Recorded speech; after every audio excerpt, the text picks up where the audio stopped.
Work from home job ಹೆಸರಲ್ಲಿ IT ಉದ್ಯೋಗಿಗೆ ನಾಮ ಹಾಕಲಾಗಿದೆ. ಒಂದೇ ದಿನದಲ್ಲಿ ಯುವಕನಿಂದ 4,33,000 ಹಣ ಪೀಕಿರುವಂತಹ ಕಂಪನಿ. ವರ್ಕ್ ಫ್ರಮ್ ಹೋಮ್ ಮಾಡಿ ಹಣ ಸಂಪಾದಿಸಿ ಅಂತ ಹೇಳಿ ಮೆಸೇಜ್ ಬಂದಿರುತ್ತೆ. ಟೆಲಿಗ್ರಾಮ್ ಮೆಸೇಜ್ ಅನ್ನ ನಂಬಿ ಲಕ್ಷ ಹಣವನ್ನ ನೀಡಿದ್ದಂತಹ ರವಿ, ಪ್ರಿಯಾಂಕಾ ಎಂಬ ನಕಲಿ ಖಾತೆಯಿಂದ ಬಳ್ಳಾರಿಯ ರವಿಗೆ ಈ ರೀತಿಯಾಗಿ ಧೋಖಾ ಆಗಿದೆ. ವರ್ಕ್ ಫ್ರಮ್ ಹೋಮ್ ಮಾಡಿ ಅನ್ನುವಂತಹ ಟೆಲಿಗ್ರಾಮ್ ಮೆಸೇಜ್ನಿಂದ ಸುಮಾರು 4.5 ಲಕ್ಷವನ್ನ ಕಳೆದುಕೊಂಡಿದ್ದಾರೆ ರವಿ. 2 months ಬ್ಯಾಕ್ ಇಂದ ನನ್ನ ಪರ್ಸನಲ್ ಪ್ರಾಬ್ಲಮ್ ಇಂದ ನಾನು ಜಾಬ್ ಬಿಟ್ಟಿದ್ದೆ. ಆ್ಯಕ್ಚುಲಿ ನಾನು ಡಿಸೈನ್ ಇಂಜಿನಿಯರು. ಸೊ ಅದು ಬಿಟ್ಬಿಟ್ಟು ನಮ್ಮ ಮನೇಲಿ ಬಂದುಬಿಟ್ಟು ಆನ್ಲೈನ್ ಜಾಬ್ ಯಾವುದೋ ಹುಡುಕ್ತಾ ಇದ್ದೆ. ಆನ್ಲೈನ್ ಜಾಬಲ್ಲಿ ಇದು ಒಬ್ಬರು ಹೋಟೆಲ್ ಮ್ಯಾನೇಜ್ಮೆಂಟ್ ಹೇಳಿ ಹೋಟೆಲ್ ಬಿಸ್ನೆಸ್ಮೆಂಟು, ಅದು ಬೆಳೆ ರೇಟಿಂಗ್ ಆ್ಯಂಡ್ ರಿವ್ಯೂ ಕೊಡೋದು ಅಷ್ಟೇ ಜಾಬ್ ಅದು. ಸೊ ಅದು ರಿವ್ಯೂಗೆ ಅಂತೇಳಿ ಅವರು ಟ್ರಯಲ್ ನೋಡಿ, ಸರ್ ಆಗಿದ್ರೇ ಮಾಡಿ, ಫೋರ್ಸ್ಫುಲ್ ಏನಿಲ್ಲ ನೀವು ಮಾಡಿ ಅಂಥೇಳಿ 1-2-3 ಜಾಬ್ ಇದು ಮಾಡಿಸ್ತಾರೆ, ರೇಟಿಂಗ್ ಮಾಡಿಸ್ಕೊತಾರೆ ನಮ್ಮ ಕಡೆಯಿಂದ. ಮಾಡಿಸ್ಕೊಂಡು ನಮಗೆ ಅಮೌಂಟು ವಾಟ್ಸಪ್ ಥ್ರೂ ಇದು ಮಾಡಿಸಲ್ಲ, ನಮಗೆ ಟೆಲಿಗ್ರಾಮ್ಗೆ ಒಂದು ಲಿಂಕ್ ಕಲೆಕ್ಟ್ಸ್ಬಿಟ್ಟು ಟೆಲಿಗ್ರಾಮಲ್ಲಿ ಕನೆಕ್ಟ್ ಮಾಡಿಸ್ಬಿಟ್ಟು ಅದರಲ್ಲಿ ಮಾಡಿಸ್ತಾರೆ. ಅಮೌಂಟ್ ಕೂಡ ಬರುತ್ತೆ.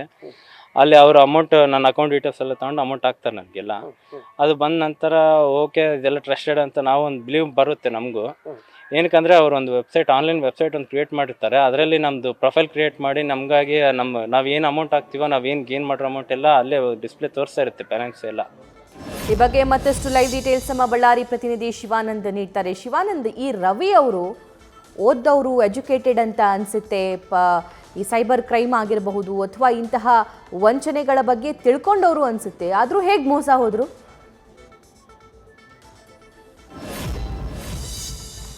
ಸಭಾ, ಪ್ರಮುಖವಾಗಿ ಈ ಸೈಬರ್ ವಂಚನೆ ಪ್ರಕರಣದಲ್ಲಿ ಅತಿ ಹೆಚ್ಚು ಬಳ್ಳಾರಿ ವಿದ್ಯಾವಂತರೇ ಬಲಿ ಆಗ್ತಿರತಕ್ಕಂಥದ್ದು. ಅದರಲ್ಲೂ ಕೂಡ ಬಳ್ಳಾರಿಯ ರವಿ ಎಂಬ IT ಉದ್ಯೋಗಿಗೆ ಈಗ 4,33,000 ಹಣದಷ್ಟು ಈಗ ಹಣವನ್ನು ಮೋಸವನ್ನು ಮಾಡಿರ್ತಕ್ಕಂಥದ್ದು. ಅದರಲ್ಲೂ ಕೂಡ ಹೋಟೆಲ್ ಮ್ಯಾನೇಜ್ಮೆಂಟ್ನ ರೇಟಿಂಗ್ ಮತ್ತು ರಿವ್ಯೂವನ್ನು ಕೊಡಬೇಕು. ಈ ನಿಟ್ಟಿನಲ್ಲಿ ನೀವು ಪ್ರತಿ ದಿವಸ 6,000-7,000 ರೂಪಾಯಿ ಹಣವನ್ನು ಗಳಿಸುವ ನಿಟ್ಟಿನಲ್ಲಿ ನೀವು ಶ್ರಮವನ್ನು ವಹಿಸಬೇಕನ್ನುವಂಥ ಒಂದು ನಿಟ್ಟಿನಲ್ಲಿ ಮೆಸೇಜ್ ಕೂಡ ರವಿ ಅವರ ವಾಟ್ಸಪ್ಗೆ ಬಂದಿರುತ್ತೆ. ಅದನ್ನು ನಂಬಿದಂಥ ರವಿ ಅವರು ಕೂಡ 3,000 ರೂಪಾಯಿಯನ್ನು ಆ ಒಂದು ರೋಹಿಣಿ ಅನ್ನೋರ ಅಕೌಂಟ್ಗೆ ವರ್ಗಾವಣೆ ಮಾಡ್ತಾರೆ. ತದನಂತರದಲ್ಲಿ ಅವರು ಕೊಟ್ಟಂಥ ಟಾಸ್ಕ್ಗಳನ್ನು, ಅಂದರೆ ಹೋಟೆಲ್ನ ರೇಟಿಂಗ್ ಮತ್ತು ರಿವ್ಯೂ ಮಾಡುವಂಥ ಒಂದು ಟಾಸ್ಕ್ಗಳನ್ನು ಕಂಪ್ಲೀಟ್ ಮಾಡ್ತಾ ಬರ್ತಾರೆ. ತದನಂತರದಲ್ಲಿ ಏಕೈಕಿ 65,000 ರೂಪಾಯಿ ನೀವು ಹಣವನ್ನು ತೊಡಗಿಸಿದರೆ ನಿಮಗೆ 70,000 ರೂಪಾಯಿ ಹಣ ಬರುತ್ತೆ ಅನ್ನುವಂಥ ಒಂದು ನಿಟ್ಟಿನಲ್ಲಿ ನಂಬಿಕೆಯನ್ನು ಹುಟ್ಟಿಸ್ತಾರೆ. ತದನಂತರದಲ್ಲಿ ಮೊದಲು 3,000ದ ಹಣವನ್ನು ಹೂಡಿಕೆ ಮಾಡಿದಂಥ ಸಂದರ್ಭದಲ್ಲಿ ಅವರಿಗೆ 6,000 ರೂಪಾಯಿಯಷ್ಟು